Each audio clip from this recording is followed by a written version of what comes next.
Hello, just making a video for anybody that is out there and doesn't really know what deviated septum surgery or Septoplasty, what was it called, man? Septoplasty, something like that. Anyways, it's for deviated septum to take care of reducing your turbinates.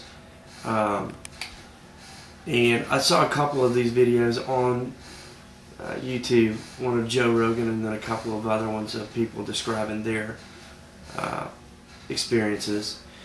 So, and you know, they were cool and everything, but they didn't go into as much detail as I would have liked about what to expect, especially the first day, especially going in and everything. So that's why I'm doing this.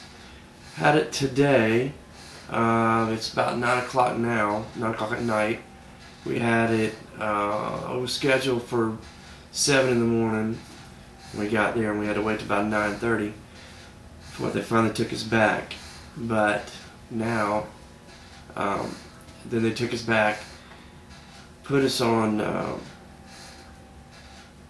you remember the name of the anesthetic? It doesn't really matter, but, so it's one of those things where it's general anesthesia. They take you to the OR, you're laying out with your arms out, you know, they already have an IV drip going, so the anesthesiologist just puts a little bit of the anesthesia medication in. 20 seconds later, you're out. And you're not going to remember anything from then on. So I don't wake up a little bit, what seems like a couple minutes later, and it's, what, an hour later? Yeah, you were in there for an hour. Yeah. So, and I was groggy at first, you know, and not in any real pain, really. I also had a papilloma removal, which isn't normally with a deviated septum surgery. So I have some pain from the throat pain, but a deviated septum won't have that. So basically, if I hadn't had that papilloma, I seriously would not be in pain, I don't think, at all. And not a lot of bleeding. This is the second pad. That's the third pad. The first pad was, you know, it had some pretty good, but nothing was ever like just flowing or free flowing or anything like that. As you can see, there's no little, this is definitely not gauze packing. You need to ask your doctor if they're going to use gauze packing. You don't want that because it's terrible when it comes out. Tell them that you've heard on the internet that they use splints, 2 plastic splints that go in there. All it requires when they come out is to remove 1 stitch, and then the doctor just pulls them out. There's other videos of people actually having that done.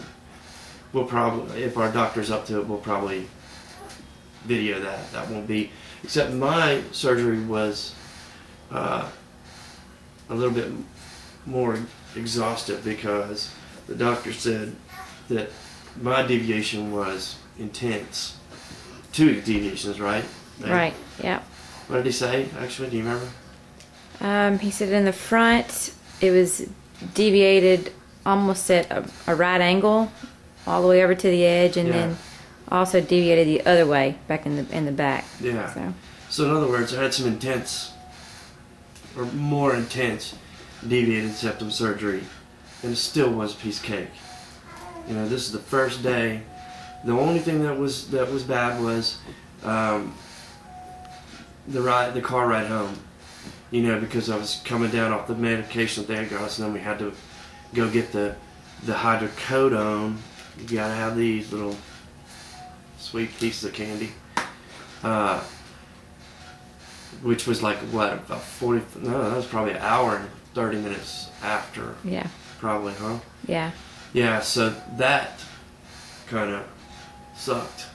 But once we got that, and then I would recommend a ton of Gatorade. Just keep on drinking through a straw. And make sure they give you antibiotics too, because if you have anything going on, like sinusitis or anything like that, you just need to be knocked out while they're doing it. Yeah, and a little Gatorade. Right? Also, you're gonna want to use nose drops to keep your nasal passages free of like snot and all that stuff, because you don't want it crusting up and all that. So anyways, my suggestion to you is if you have a deviated septum and it's causing you problems, which it did for me, I would get sinusitis like 2, 3, 4 times a year, cause all kind of problems, and so finally got this diagnosed and decided to go ahead and do it, even with some apprehension. I was apprehensive last time a little bit, huh, babe? Mm-hmm. But you know, don't lose any sleep over it.